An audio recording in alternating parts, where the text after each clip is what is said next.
안녕하세요. 저는 비록 30대이지만 누구보다 다사다난한 인생을 살아온 사람입니다. 어렸을 때 부모님 사랑 한번 받아보지 못하고 컸던 제가 남편을 만나고 결혼까지 실패한 사연을 들려드리고자 해요. 지금은 우연한 기회로 부모님을 두 분 다 찾았긴 했지만 썩 기분은 좋지 않네요. 좋은 부모님은 아니셨거든요. 어릴 때 제 기억으로는 항상 부모님은 싸우고 계셨어요. 아빠는 형사셨는데 매일같이 다치고 들어오셨고, 엄마는 선생님이셨는데 그런 아빠의 직업을 정말 싫어하셨어요. 두 분이 그렇게 맞지 않았으면 결혼을 하면 안 됐었는데 중매쟁이를 통해 만나서 결혼까지 했다고 하더라고요. 집안에 사랑은 없었고 가정적인 부모님도 없었습니다. 툭 하면 아빠는 일주일 넘게 집을 들어오지 않았고, 잠복근무는 밥 먹듯이 하셔서 저는 항상 엄마랑 밥을 먹었어요. 엄마는 어린 제 앞에서 가리지 않고 아빠 욕을 하셨습니다. 결국 사이가 좋지 않으셨는지 갈라서기로 결정하셨다고 했어요. 아빠는 저를 꼭 안으며 미안하다고 우셨죠. 저는 그런 아빠를 보며 무슨 말을 해야 될지 몰라 멍청하게 서 있기만 했어요. 엄마는 제 양육권을 가져가셨고, 아빠는 제게 명함을 주면서 꼭 아빠한테도 연락하라고 하셨었죠. 원래 살던 집은 아빠에게 주고 저와 엄마는 다른 동네에 집을 얻었어요. 그런데 엄마는 아빠를 너무 싫어한 나머지 아빠와 연락을 할 수 없게 막으셨었어요. 아까 네 아빠한테 받은 명함 어딨어? 그게 가져와. 이제 다시는 아빠랑 연락하면 안 돼. 알겠니? 왜요? 아빠가 보고 싶으면 언제든지 전화하라고 했단 말이에요. 너는 그 말을 믿어? 너 맞고 싶다고 한 것도 다 거짓말이야. 그런 말에 속으면 안 돼. 그리고 보고 싶으면 연락하라는 것도 다 거짓말이고. 아니에요. 아빠는 그런 걸로 거짓말할 사람이 아니야. 이때까지 아빠는 다 거짓말했잖아. 어린이날 같이 놀이공원 가준다고 해놓고 안 갔지. 네 생일날 케이크랑 선물 사들고 오기로 했는데 안 왔잖아. 그건 거짓말 아니고 뭐야? 고작 초등학교 2학년인 제가 엄마와 아빠 중에 누가 거짓말하고 있는지 구분하기엔 너무 어렸어요. 그래서 엄마가 한 거짓말에 저는 속아 넘어갔죠. 아빠가 진짜 저를 보고 싶어 했으면 학교를 찾아오든 집으로 찾아오든 할 거라고 생각했어요. 하지만 한 번도 아빠로 보이는 사람은 본 적이 없었습니다. 엄마와의 이혼 후 한 번도 보지 못한 아빠의 모습은 제 머릿속에 지워졌어요. 제일 먼저 목소리가 지워졌고, 모습이 지워졌고, 얼굴도 지워졌죠.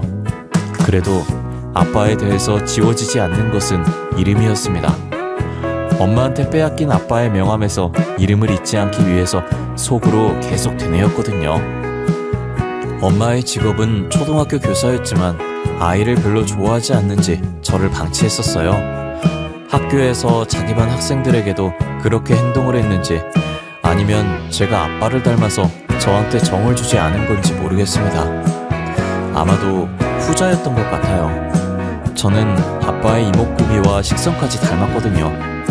차라리 이렇게 방치하고 학대를 할 거였다면 아빠한테서 빼앗아 오지 말던가요. 엄마, 배고파요. 밥 차려주세요. 넌 나만 보면 밥밖에 생각 안 나? 내가 너 밥 차려주는 기계야? 나이가 몇 살인데 아직도 밥을 못 차려? 죄송해요. 제가 알아서 차려 먹을게요. 앞으로 차려달란 말 안 할게요. 어디서 어른을 간보고 있는 거야? 이런 여우 같은 게. 냉장고에서 김치 꺼내서 물에다가 말아먹던가 알아서 해. 아직 중학생도 안 된 저한테 스스로 밥을 차려 먹으라고 했고, 그 나이에 제가 할 수 있는 건 물에 밥 말아서 김치를 얹어 먹는 것 뿐이었습니다. 김치가 없는 날이면 그냥 물에다 밥만 말아 먹어서 허기만 달래야 했었죠. 밥 먹고 설거지를 해놓지 않으면 저를 싱크대 앞에 1시간이든 2시간이든 가만히 서 있게 했습니다. 학교에서 잘못해서 담임선생님이 엄마한테 전화라도 하는 날에는 계절 상관없이 저는 잠옷만 입은 채 집 밖으로 쫓겨나거나 베란다 창문 활짝 열어두고 서 있어야 했습니다.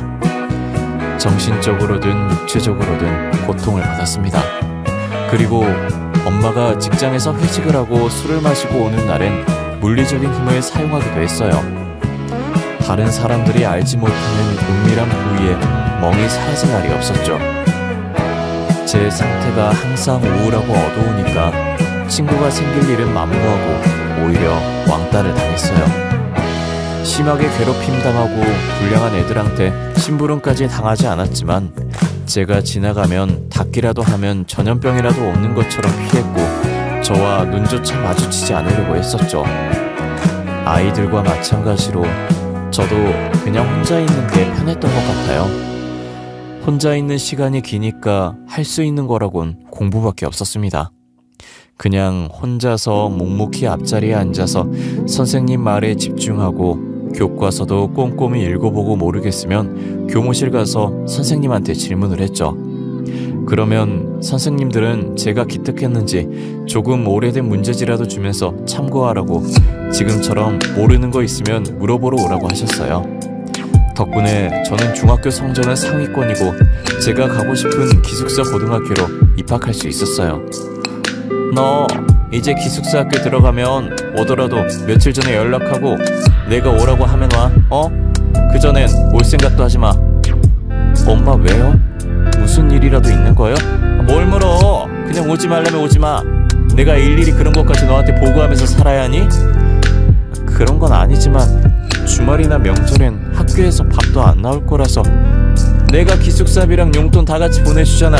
그리고 내가 평생 오지 말랬니? 그럼 이유라도 알려주시면 안 돼요? 이제 이 집에서 애인이랑 같이 살 거야. 내가 애엄 말하는 걸 알긴 하지만 실제로 보는 거랑 말만 듣는 거랑 느낌이 다르잖아. 어렸을 땐 몰랐지만 어느 정도 크고 나니 엄마가 아빠랑 헤어지고 나서 다른 사람이 있는 것 같다고 생각은 했지만 기숙사 학교를 가자마자 살겠다고 할 줄은 몰랐어요. 결국 엄마도 저를 버리고 엄마의 인생을 살아가려고 하더군요. 엄마 말대로 저는 극도로 집에 가겠다는 연락을 하지 않았어요. 그래도 제가 연락이 없다면 한 번쯤은 엄마한테서 얼굴 비추라는 연락이 올 줄 알았습니다. 제 희망이었지만요. 졸업을 6개월 정도 앞두고 있을 때였어요. 3년 동안 10손가락으로 셀 수 있을 정도로 연락 없던 엄마한테서 먼저 왔어요. 몇 달 후면 너도 이제 성인이잖아. 그치? 성인이면 아르바이트도 할 수 있을 거고 너도 혼자 살아봐야지. 엄마, 저 지금까지도 혼자 살았어요. 넌 어렸을 때나 컸을 때가 말 대꾸 하는 건 정말 안 변한다. 여튼 이제 나는 너한테 해줄 만큼 해줬으니까 알아서 살라고. 엄마, 저 지낼 곳은 있어야 하잖아요. 집이 없으면 노숙이라도 하라고 하는 거랑 똑같은 거예요. 너 졸업에 맞춰서 보증금까지는 통장으로 보내줄게. 그 이후는 진짜 네가 알아서 해. 이게 네 엄마로서 마지막 정이야. 엄마 할 말만 하고 전화는 끊어졌어요. 이렇게 될 줄은 알았지만 졸업 후 한 번이라도 집으로 와서 얼굴 보고 얘기하자고 할 줄 알았는데 그것도 아니었네요. 제가 너무 엄마한테 크나큰 기대를 했나봐요. 어렸을 때 그렇게 당해놓고 엄마가 무슨 좋은 추억이라도 있다고 그러는지 모르겠어요. 저는 졸업식과 동시에 엄마가 준 보증금 700만 원으로 입학할 학교 주변 동네에 원룸을 구했고 집 주변에서 아르바이트를 3군데를 동시에 하며 열심히 벌었습니다. 하루하루 힘겹게 열심히 살아가는 저를 보며 카페 사장님이 궁상 맞아 보였는지 소개팅 한번 해보라고 하셨어요. 처음엔 제가 지금 그럴 처지가 못 되니 싫다고 말했는데 사장님은 딱 한 번만 만나보라며 부탁하더라고요. 아이 수정씨, 그렇게 아등바등 살아서 뭐해. 20살 초반인데 연애도 하고 놀러도 다니고 그래야지. 아니에요, 저는 지금 생활도 바빠서 남자 만날 시간도 없어요. 사장님, 소개는 안 받을게요. 아니 그러지 말고 한번 만나서 밥이라도 먹어봐. 혹시 또 알아? 내 덕분에 수정씨 인생 활짝 필 수도 있잖아. 정말 괜찮아요. 지금 학교 다니고 아르바이트 한다고 만날 시간도 없어서 그래요. 사장님, 진짜 좋아하는 사람 생기면 알아서 시간도 생길 거야. 내 친구라서 나이는 좀 많은데 돈도 잘 벌고 생긴 것도 나이 들어보지 않아. 정말 시간도 없고 생각도 없어요. 죄송해요. 수정씨가 만날 생각이 있다고 하면 하루 아르바이트 빼줄게. 돈은 그대로 쳐줄 거니까 걱정하지 말고. 계속 거절을 해도 사장님은 끈질기게 만나보라고 부추겼어요. 어른이 권유하는데 계속 거절하는 것도 예의가 아니라고 생각해서 딱 한 번만 만나보겠다고 했습니다. 소개팅 하는 날 만나기로 한 카페에서 책을 펼치고 공부를 하면서 남자를 기다렸습니다. 그러더니 어떤 한 남자가 다가와서 테이블 앞에 멈춰섰어요. 발에서 위로 시선을 올리니 사장님 말처럼 동안처럼 보였어요. 안녕하세요. 박수정 씨 맞으시죠? 저 오늘 만나기로 한 최동현이라고 합니다. 반갑습니다. 네, 안녕하세요. 박수정이라고 합니다. 반갑습니다. 오늘 평일이신데 직장은 안 나가셔도 되나요? 펀드 회사에서 매니저로 일하고 있는데 거의 프리랜서처럼 일하고 있어요. 오늘도 외부 미팅이 있다고 하고 나온 거예요. 수정씨 수업 받고 바로 오는 거 아니에요? 배고프죠? 우리 밥 먹으러 가요. 간단하게 커피만 마시고 대화 조금 하다가 헤어지려고 했는데 예상치 못하게 같이 밥까지 먹게 되었어요. 그것도 아주 비싼 양식당에서요. 부담 갖지 마시고 드시고 싶은 거 드세요. 여기 오일 파스타랑 로제 파스타 잘하거든요. 양고기 스테이크도 잘하는데 양고기 드실래요? 예, 편식은 안 해서 괜찮아요. 여기 처음 와서 추천하는 거 먹을게요, 그냥. 남자는 꽤 자상하고 친절한 사람이었어요. 스테이크가 나오자 접시도 앞쪽으로 옮겨주고 저를 먼저 생각해주는 사람이었죠. 누구한테도 받아본 적 없는 친절이었습니다. 첫 만남에 차를 가지고 집까지 데려다줬고 차 탈 때도 조수석 문을 손수 열어주며 친절을 베풀더군요. 나이 차이가 많이 났던 게 마음에 걸렸지만 공주님이 된 기분에 점점 그 남자를 사랑하게 되었습니다. 저의 긍정적인 대답으로 저희 둘은 사귀게 되었습니다. 제가 아직 학생이라서 데이트 비용은 다 남자친구가 냈어요. 늘 얻어먹기만 해서 미안하다고 커피 한 잔이라도 사겠다고 했지만 자기는 남는 게 돈이라며 이 정도 써도 된다고 하더라고요. 되게 든든했어요. 이런 게 진정한 어른이라는 생각도 들고요. 어느 날 남자친구는 제게 뜻밖의 고백을 하더군요. 수정아, 혹시 넌 나랑 결혼 생각은 없어? 너가 결혼 생각 있으면 오빠가 돈 벌어다 줄 테니까 너 하고 싶은 거 시켜줄 수 있는데. 결혼? 아직 내 나이가 이제 20대 중반이라서 생각해본 적은 없어. 그리고 우리 나이 차이가 심하니까 한 번도 생각 안 해봤어. 이렇게 평일 주말 없이 학교에 아르바이트 다니는 거 보면 안쓰러워서 그래. 너가 운전면허만 딴다면 오빠가 벤츠도 바로 사줄 수 있는데. 비싼 차 필요 없어. 초보 운전인도 괜찮아. 그리고 차 가지고 싶다고 생각한 적도 없어. 다 괜찮다고 하지 말고 진지하게 생각해봐. 오빠랑 결혼하면 비싼 차도 운전할 수 있고 너가 따로 해올 것도 없어. 지금 내가 살고 있는 아파트에 몸만 들어와서 살기만 하면 돼. 그건 그냥 오빠한테 얹혀 하는 거잖아. 내가 어떻게 받아먹기만 하고 살아. 미안해 하지마. 내가 해주고 싶으니까 이러는 거지. 나도 너 사랑 안 했으면 이렇게까지 헌신적으로 하지도 않았어. 무슨 말인지 알지? 남자친구 말처럼 저를 그만큼 사랑하고 있으니 결혼까지 제안했다고 생각했습니다. 그 자리에서 선뜻 대답은 못했지만 며칠 뒤 만나서 결혼해도 괜찮을 것 같다고 대답했죠. 남자친구는 들뜬 마음에 저에게 최고급으로 전부 해주겠다고 하더군요. 수정아, 우리는 어른들도 없으니까 격식 차리지 말고 그냥 친한 친구들만 불러서 혼인 서약서만 읽고 간단하게 하자. 그 대신 세상에 제일 이쁜 신부로 만들어줄게. 드레스 진짜 이쁜 거 입자. 아니야, 드레스 안 입어도 돼. 그냥 심플한 걸로 입고 하자. 어차피 간단하게 시골릴 거잖아. 그리고 내가 보태는 것도 없는데. 금전적으로 미안해하지 말라고 했잖아. 오빠 능력 있는 사람이라니까. 그래도 아껴서 나쁠 거 없잖아. 나중에 큰돈 들어갈 일도 있을 수도 있고. 어이구, 나이도 어리면서 왜 이렇게 철이 들었을까. 여보, 우리 아이도 빨리 가질까? 둘이서 사는 것도 좋지만 가족이 많이 있는 게 좋잖아. 아직 아기 낳는 게 상상이 안 돼서 무서워. 내가 잘 키울 수 있을까? 오빠는 자신 있어? 모든 부모들이 자신 있어서 아기 낳는 거 아니잖아. 서로 사랑하고 자연스럽게 생기니까 낳는 거지. 우리도 서로 사랑하는 마음 있고 둘만의 결실이 생기면 잘할 수 있을 거야. 내가 잘 키우지 못해도 오빠가 많이 도와줘. 이제부터라도 책 사서 공부도 하고 그래야겠어. 결혼과 동시에 서로 빨리 아이를 가지기로 합의했어요. 저는 자신이 없고 무섭기만 했지만 옆에 든든한 남편이 있었기에 결심할 수 있었죠. 어린 시절부터 저한테 이런 행복이 생길 거라고 생각지도 못했는데 힘들었던 어린 시절을 보상받는 듯 남편이 제게는 행운처럼 느껴졌어요.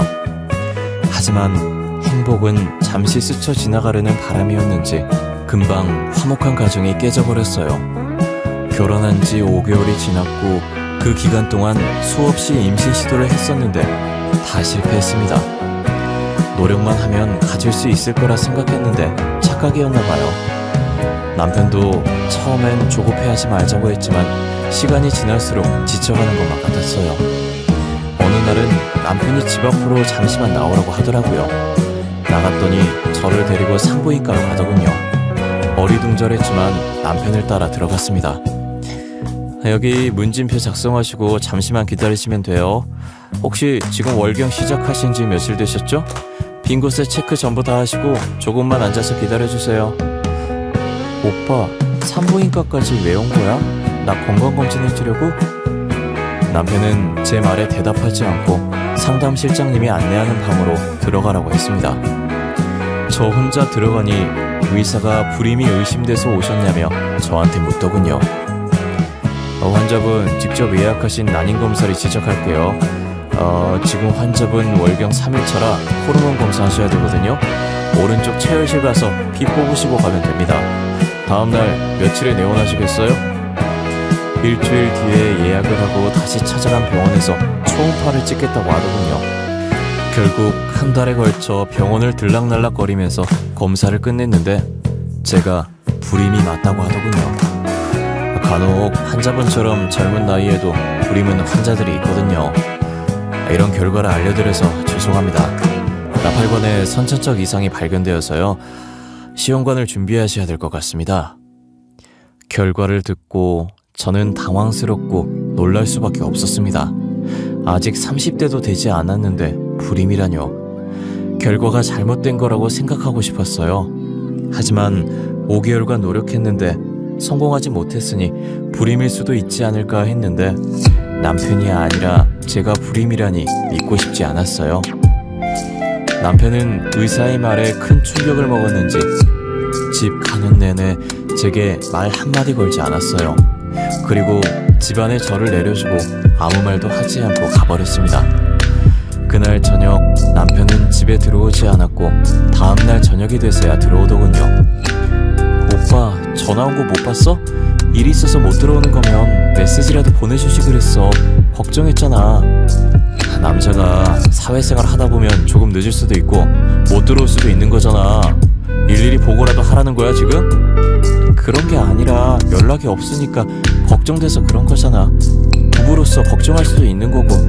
나 어제 밤새 일 때문에 시달려서 지금 너무 피곤하거든. 더 피곤하게 만들지 말고 연락 없으면 무슨 일 있구나 하고 그냥 넘어가. 오빠 피곤한 건 알겠는데 나도 오빠 걱정 때문에 잠 못 잤단 말이야. 다음부턴 짧게라도 못 들어온다고 메시지라도 보내줘. 내가 네 잠 못 잔 것까지 투정받아줘야 하냐? 새벽까지 안 들어오면 알아서 자면 되잖아. 회사 일 하면서 네 잠까지 어떻게 신경 써줘야 하는데. 됐고 나 오늘도 못 들어온다. 난임 판정을 받고 난 후로 다정했던 남편은 180도 다른 사람이 되었어요. 임신 못하는 제가 마치 쓸모없는 사람이 된 것 같은 기분이었죠. 방에 들어가서 남편이 벗어놓고 간 셔츠를 세탁하려고 들었는데 낯선 향기가 났어요. 여자 향수 냄새더라고요. 저는 한 번도 뿌린 적 없는 진한 향수 냄새였고 뭔가 익숙한 듯 낯선 향기였어요. 그날 밤에도 남편 말대로 들어오지 않았어요. 불안한 마음에 무작정 남편이 일하는 건물로 찾아갔지만 남편이 일하는 회사가 어떤 회사인지도 몰랐던 저는 마냥 남편이 나오기를 기다릴 수밖에 없었죠. 한없이 회사 벤치에서 기다리고 있는데 지하 주차장에서 남편 차가 나오는 거예요. 도로에 정차되어 있는 택시를 타고 기사님한테 남편 차를 뒤쫓아 달라고 했어요. 남편을 미행한 지 15분쯤 되었을 때 익숙한 동네가 보이더군요. 이 동네에서 어린 시절 엄마랑 같이 살던 동네였는데, 그리고 남편은 큰 아파트로 들어가 버렸죠. 몰래 남편 뒤를 따라가며 계단 밑에 숨어서 봤는데 옛날 제가 살던 집 앞에서 멈추더군요. 대체 이게 무슨 상황인지 아무리 생각해도 이해가 가지 않았습니다. 비밀번호는 또 어떻게 알고 있는지, 왜 이 집을 남편이 찾아온 건지. 정신이 없어진 저는 무의식적으로 남편 따라 그 집에 들어가고 말았어요. 오빠, 이게 어떻게 된 일이야? 왜 여기 있는 건데? 자기야, 왔어? 안 들어오고 문 앞에서 뭐해? 야, 박수정, 여긴 어떻게 알고 온 거야? 설마 나 의심돼서 미행한 거냐? 박수정? 내 딸 박수정? 아니 자기야, 자기가 어떻게 내 딸을 알아? 야 박수정, 너 뭐야? 내가 평생 얼굴 보지 말자고 말했는데 감히 내 집을 들어와? 오빠, 무슨 말이라도 해봐. 제발, 내가 생각하는 그런 거 아니지? 박수정, 네가 설명해봐. 너 내 남친 어떻게 알았어? 설마 둘이 사겨? 최동현, 가만히 있지 말고 빨리 말해보라고. 엄마, 저 사람 제 남편이에요. 5개월 전에 결혼했어요. 알고 지낸 지 1년 됐고요. 저도 지금 엄마 집에 왜 남편이 들어온지 모르겠는데요. 남편? 1년 전에 알았다고? 지금 나랑 장난해? 쟤 나랑 동거한 지 10년이나 됐다고. 너 기숙사 입학하고 나서부터 같이 살았다고. 아, 짜증나게 하네 진짜. 야 박수정, 이게 뭐하는 짓인데 소름 돋게 미행이 나오네. 이제 내 사생활까지 넘보겠다 이거냐? 빨리 집에 가라고. 가긴 어딜 가. 너 설마 내 남친 꼬셔냈니? 그런 거야? 이런 여우 같은 게 감히 내 남자를 꼬셔? 그 말과 동시에 엄마는 제 뺨을 내리쳤습니다. 남편은 계속 그 상황을 보고만 있었고요. 10년 동안 엄마를 만났다면 상간녀는 엄마가 아니라 제가 되는 상황이 돼버렸죠. 그 자리에서 저는 이성적으로 생각할 수도 없었고 어떻게 집으로 왔는지도 모르겠습니다. 정신 차려보니 거실 소파에 앉아 있었어요. 삼자 대면한 후 남편은 아예 연락도 받지 않고 집에 들어오지도 않았습니다. 남편과 연락두절되었고 저는 하루하루 멍하니 집안에만 틀어박혀 있었습니다. 진짜 저를 사랑한다고 생각했던 상대에게 배신을 당해버린 충격은 쉽게 사라지지 않았어요. 제가 상간녀가 되었다는 충격에서 빠져나오지 못하고 며칠 뒤 경찰서에서 연락이 왔습니다. 안녕하세요, 서울 띵띵경찰서입니다. 최동현 씨가 남편 맞죠? 현재 최동현 씨가 수배 중입니다. 가족관계 확인서를 보니 박수정 씨가 아내로 되어 있어서 연락드렸습니다. 네? 남편이 무슨 잘못을 했나요? 잘못 알고 계신 거 아닌가요? 남편은 번듯한 직장에서 일하고 있어요. 사고칠 사람이 아닌데요. 참고인 신분으로 조사를 받으셔야 해서 내일 오후 3시까지 저희서로 출석해 주십시오. 담당 형사는 강력 2팀 박수영 형사입니다. 전화를 받고 정신없이 준비하고 경찰서로 갔고 안내받은 대로 담당 형사를 찾아갔습니다. 형사의 이름을 처음 들었을 땐 남편의 사기 소식에 놀라서 신경을 쓰지 못했는데 경찰서에 도착해서 책상 앞 이름표를 보고 나서 멈칫했습니다. 자리를 비웠던 형사는 저를 발견하고 자리에 앉으라 했고 조사를 시작했습니다. 지금부터 조사 시작하겠습니다. 본인은 이제 참고인 신분이며 이 조사의 취지는 참고인이 범인과 사기를 동조했는지 판가름하기 위해서입니다. 참고인, 이름과 나이는 어떻게 됩니까? 박수정입니다. 나이는 올해 26살이고요. 저 그런데 혹시 형사님 따님 이름이 어떻게 되나요? 형사의 딸 이름을 묻는 저를 보고 이상하게 쳐다보더라고요. 저는 간절한 눈빛으로 형사를 바라봤습니다. 너무 어릴 때 헤어진 아빠라 얼굴도 기억나지 않아서 혹시나 싶은 마음으로 물었거든요. 제가 딸이 있는 건 어떻게 알았죠? 그러고 보니 제 딸 이름도 박수정이네요. 오래전부터 연락이 끊겨서 제 딸도 참고인과 같은 나이네요. 형사님, 혹시 저희 아빠 아니세요? 저희 엄마 띵띵 초등학교 교사고 두 분 다 10년 전에 이혼하셨었는데 그걸 어떻게... 진짜 수정이 내 딸 맞아? 아빠가 그렇게 보고 싶어 했던 딸. 그동안 어떻게 지냈던 거야? 아빠가 진짜 보고 싶었어. 저도 아빠 보고 싶었어요. 진짜 보고 싶었어요, 아빠. 아빠와 저는 서로 부둥켜 안고 울면서 갑작스럽게 경찰서에서 부녀 상봉을 하게 됐습니다. 주위의 사람들이 다 쳐다봤지만 지금은 그렇게 중요하지 않았죠. 한참을 아는 채로 울다가 조금씩 진정이 되었고 아빠는 조사실 가서 마저 얘기하자고 했습니다. 수정아, 그동안 잘 지냈어? 어렸을 때 헤어져서 살이 빠진 건지 모르겠지만 왜 이렇게 말랐어? 밥은 챙겨 먹고 다녀? 건강은 어때? 잘 지냈었어요. 건강하고요. 아빠는요? 잘 지내셨어요?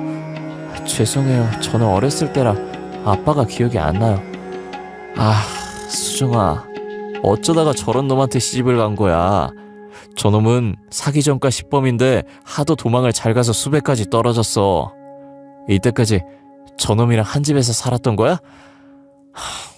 그 집 나와서 아빠랑 같이 살자, 응? 아빠 말대로 사기꾼 남편을 피하기 위해서 아빠 집으로 들어갔습니다.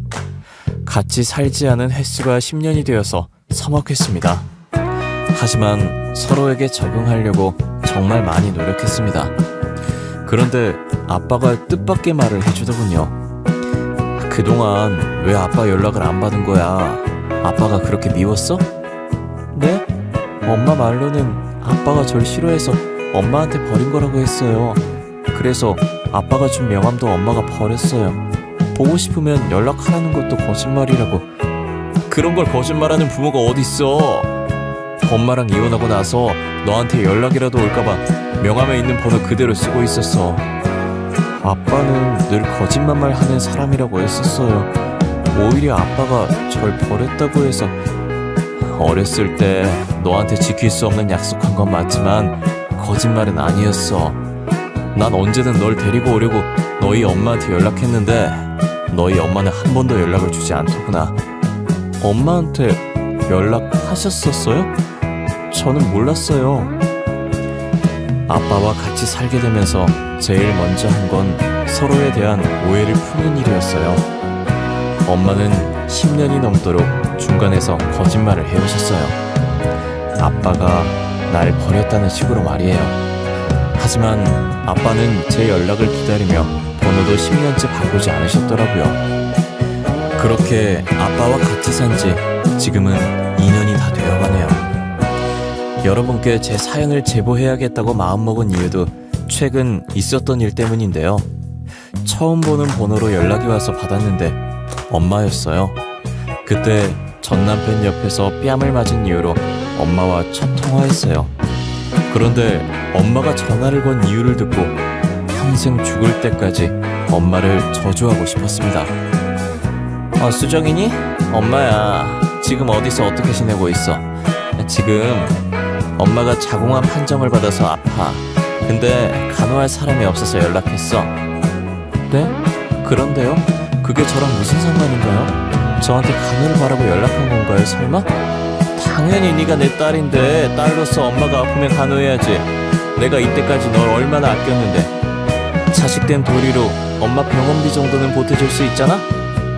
딸보다 중요한 남편이었잖아요. 최동현 씨 말이에요. 비록 혼인신고 없이 동거만 했다고 해도 10년이면 사실혼이에요. 그 자식 사기꾼이었어. 교도소 들어가서 징역 살고 있다고. 네가 엄마 난자 뺏어서 결혼했으니까 속죄하는 셈치고 간호랑 병원비 내주면 되겠네. 엄마, 양심 없으세요? 저 어렸을 때 혼자 컸어요. 저 엄마한테 학대도 당했잖아요. 근데 병원비 달라고 하는 게 정상적인 사고라고 생각해요? 학대라니? 지금 무슨 소리 하는 거야? 누가 들으면 오해하겠다. 수정아, 그러지 말고 지금 어디 있는지 말해주면 엄마가 갈게. 얼굴 보면서 얘기하자.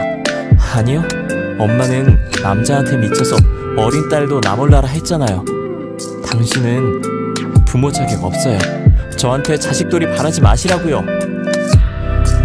저를 한 번도 자식이라고 생각해 본 적 없는 엄마가 저한테 자식된 도리로 도와달라고 말하더군요. 그 뻔뻔함에 정말 치가 떨렸습니다.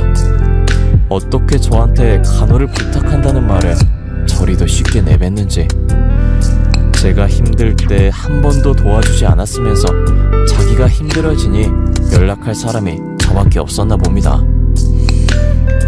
제가 최근 겪은 일 때문에 정신적으로 너무 불안해져서 정신과에서 약을 처방받고 있어요. 아빠가 너무 잘해주셔서 빨리 괜찮아질 것 같아요.